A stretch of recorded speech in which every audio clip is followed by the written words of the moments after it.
Halo ngap, balik lagi sama gua Pau di AP Review. Dimana sini gua akan ngebahas film-film menarik secara terperinci.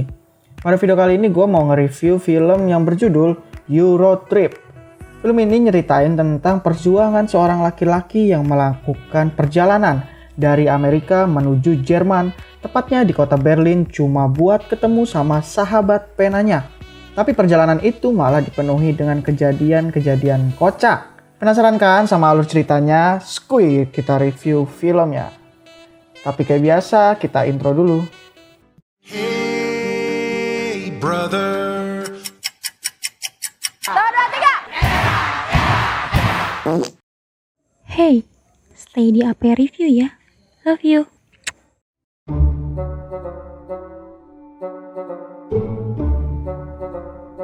Di awal film kita lihat sang tokoh utama bernama Scott Thomas yang biasa dipanggil Scotty baru aja ngerayain kelulusan SMA-nya.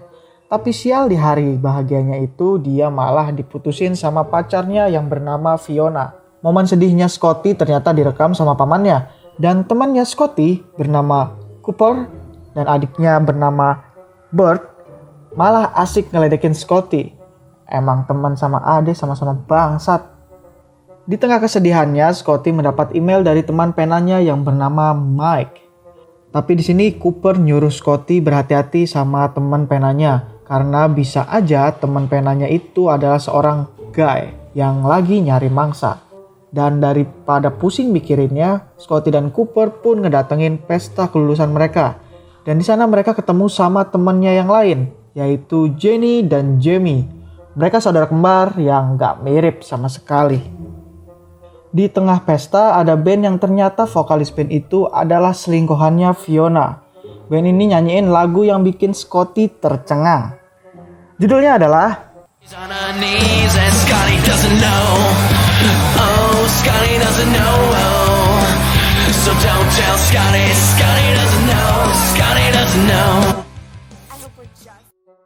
Pulang dengan keadaan mabok bikin otak Scotty rada oleng.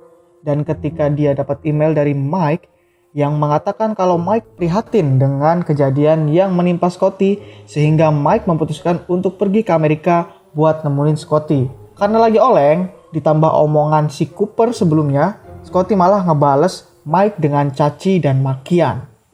Nah, di pagi harinya Bert yang lagi bacain email Scotty bilang kalau dia bisa bahasa Jerman. Dan Mike itu sebenarnya bukan nama laki-laki karena dalam bahasa Jerman Mike dibaca Mika. Scotty yang baru tahu pun shock berat. Sementara Mika yang ngebaca email dari Scotty langsung ngeblok emailnya Scotty. Karena merasa bersalah, Scotty mutusin buat pergi ke Berlin untuk nemuin Mika. Dan sebagai teman yang baik, Cooper bakalan ikut nemenin Scotty. Perjalanan pun dimulai. Scotty niatnya mah mau langsung naik pesawat ke Berlin. Tapi Cooper ngide dengan alasan biar dapat tiket murah, mendingan mereka jadi kurir part-time. Tapi ternyata nggak ada paket yang menuju ke Berlin. Alhasil mereka ngambil yang tujuan ke London.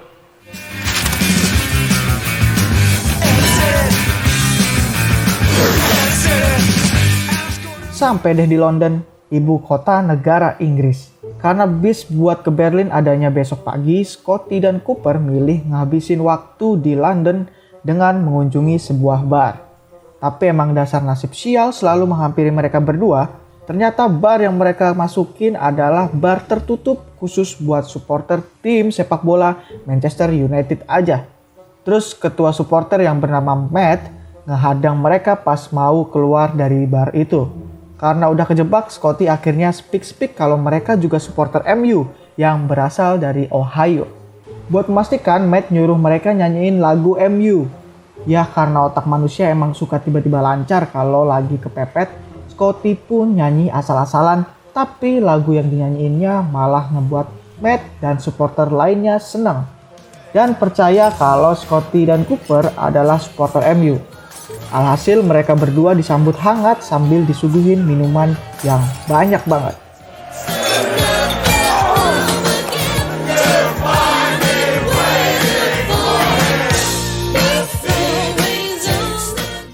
Sampai akhirnya mereka bangun di atas bis yang lagi menuju ke Paris. Karena supporter MU mau nonton MU di sana.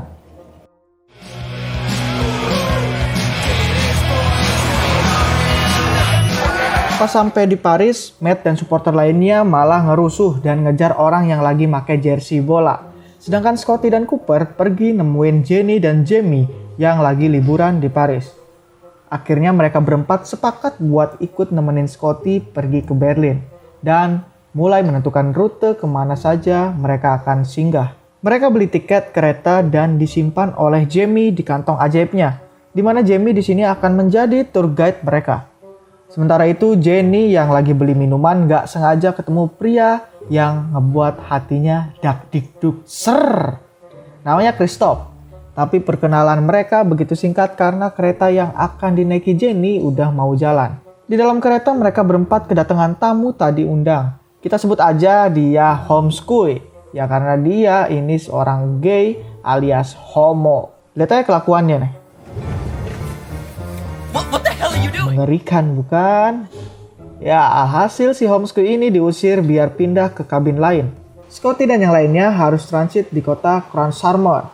Tapi karena keretanya masih lama, mereka mutusin buat berkunjung sebentar ke destinasi wisata di sana, yaitu Pantai Telanjang.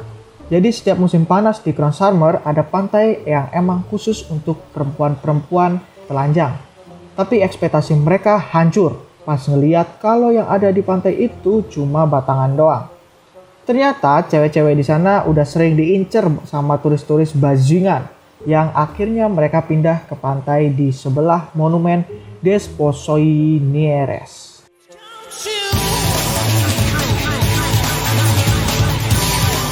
Malam pun tiba dan mereka berempat udah balik naik kereta lagi. Karena udah terlalu sange kali ya, si Scotty ini mimpiin si Mika. Mimpinya sedap banget lagi nih. Lagi enak-enak mimpi, Scotty dikagetin sama si Homeschool yang tiba-tiba ada di sampingnya sambil ngejilatin Scotty. Mantap. Lanjut, sampailah mereka ke perhentian pertama mereka, yaitu di kota Amsterdam. Karena mereka sampainya malam, mereka bingung nih mau tidur di mana. Dan akhirnya mereka berempat pisah buat nyari kesenangan mereka masing-masing. Cooper dengan otak mesumnya, dia ngedatengin tempat esek-esek bernama Founder Sex. Otak liarnya ini udah kesenangan ngeliat banyak cewek-cewek berbaju kurang kain alias kurang bahan menyambut dia di dalam klub. Tapi bukannya dapat enak-enak, Cooper malah disiksa karena salah pilih paket. Yes. The testicle clamps. Huh? What?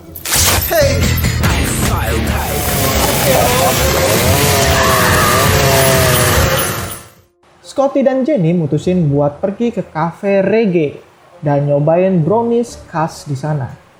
Beres makan, mereka malah jadi kayak orang mabok. Mereka ngira kalau brownies yang mereka makan itu dicampur sama marijuana alias ganja.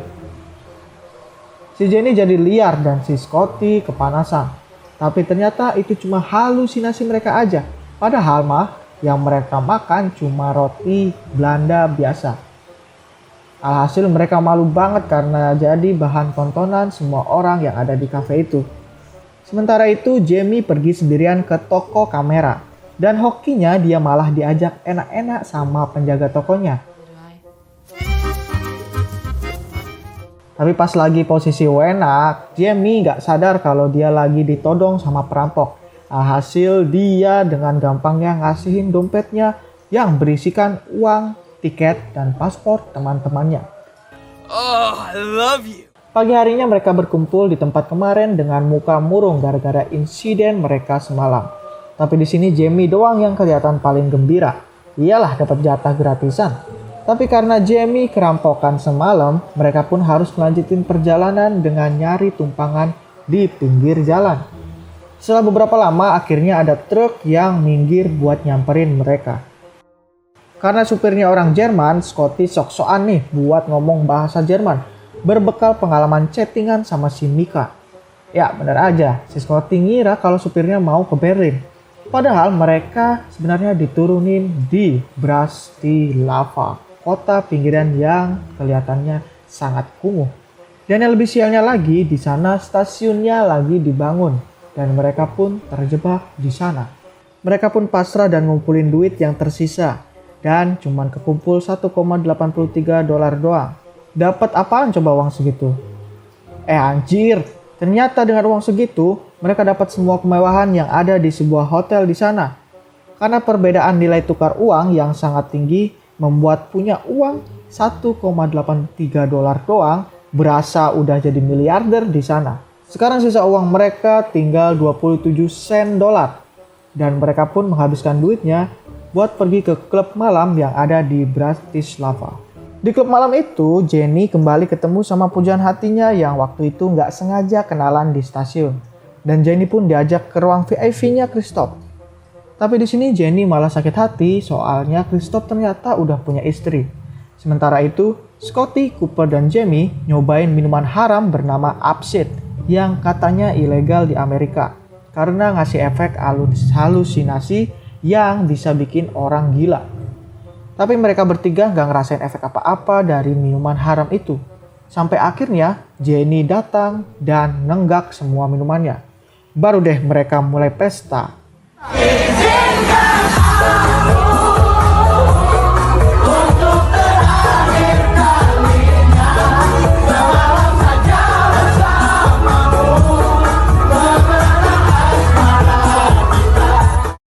Di pagi harinya mereka berempat pusing karena udah nggak punya uang sama sekali. Dan mereka bingung gimana caranya ngelanjutin perjalanan mereka. Tiba-tiba pertolongan datang. Bapak-bapak yang ketemu sama mereka pas baru nyampe Bratislava datang bawa mobil dan si bapak bersedia nganter mereka ke Berlin.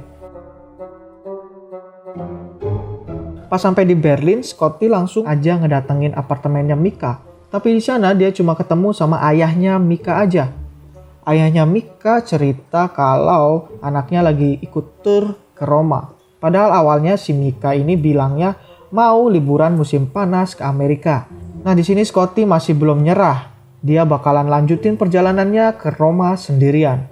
Dan dia juga ngucapin terima kasih ke teman-temannya karena udah mau nemenin dia sampai ke Berlin. Tiba-tiba Jamie datang bawa duit segepok. Ternyata dia baru aja ngejual kamera kesayangannya yang baru aja dia beli. Ya, dengan duit segitu banyaknya mereka bisa langsung terbang naik pesawat ke Roma. Karena turnya Mika singgah di Vatikan, mereka pun pergi ke salah satu museum yang ada di Vatikan.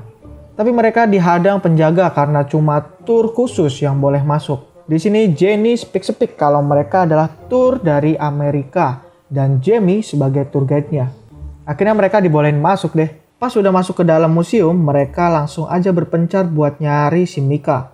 Dan si goblok Cooper malah ngebunyiin lonceng yang apabila lonceng itu dibunyikan pertanda kalau Paus telah meninggal. Alhasil semua orang-orang yang ada di luar museum kaget dan heboh.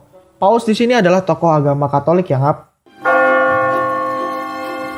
The Pope is dead! Gak sampai di situ kegoblokan si Cooper. Dia mainin topi Paus sampai kebakaran. Sampai-sampai asap putih keluar dari cerobong asap. Nah, asap putih yang keluar dari cerobong asap itu juga sebagai pertanda kalau Paus baru telah terpilih. Si Cooper ini bikin heboh, gak cuma di Vatikan, tapi juga menghebohkan dunia sampai masuk TV. Dari atas museum, Scotty ngeliat Mika ada di luar dan dia berusaha buat keluar menuju balkon, tapi dia malah kelilit horden. Dan alhasil dia keluar balkon dengan dandanan mirip Paus. Orang-orang yang lihat Scotty ngira kalau dia adalah Paus baru. Di sisi lain, Paus yang sebenarnya masih hidup kaget karena ngeliat si Scotty berdandan mirip Paus. What the hell? Dari atas balkon, Scotty teriak manggil nama Mika.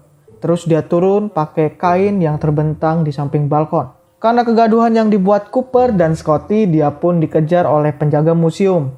Tapi dari jauh datang Matt sama supporter MU lainnya. Mereka langsung nyamperin dan nolongin Scotty dari para penjaga museum. Dan Scotty pun ngungkapin isi hatinya ke Mika di hadapan banyak orang di sana. Kalian pasti penasaran kan si Mika jawab apa?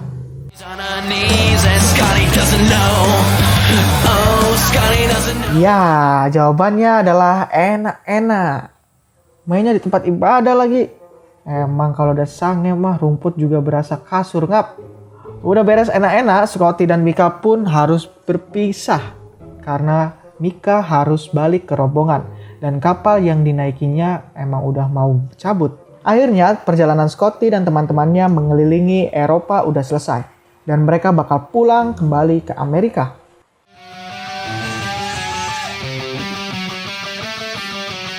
Scotty doesn't know that Fiona and me do it in my van every Sunday. She tells him she's in church, but she doesn't go. Still she's on her knees, and Scotty doesn't know.